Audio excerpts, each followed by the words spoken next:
Здравейте отново от автокъща CarMax. Включвам се, за да ви предложа този Golf 7 от 2016 година. 1.4 бензин, 110 конски сили, с новия мотор, с фабрично гориво метан. Нов внос от Италия. С 2 ключа, с книжка, с 6 ръчни скорости, климатиче, автопилот, дистроник, парктроник, паркпилот. Колата е изключително запазена.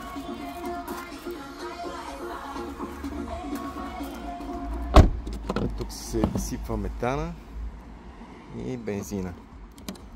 На метан с около 25-6 лева минава около 350-60 км. На бензин, голям бензинов резервоар, мисля, че беше около 50 литра бензинови резервоар. Ползвал съм такъв автомобил близо една година. Много приятна кола за каране, много икономична, пъргава.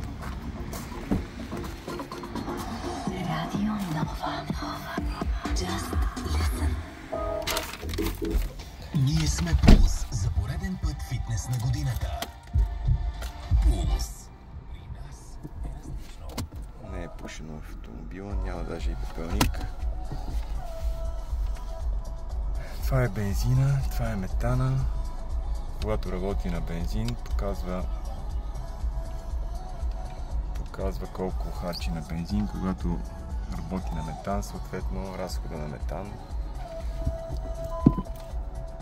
Autohold има, паркпилот отпред и отзад, има Bluetooth, дистроник, автопилот, мултифункционален кожен волан. Много е приятна колата, наистина ще ви хареса. Може да се пробва, може да се тества, може да я скараме в сервис, може да я доставим до всяка точка на страната. Работиме всеки ден от 9 до 6. Заповядайте, голфчето наистина ще ви хареса. Лек и успешен ден от мен.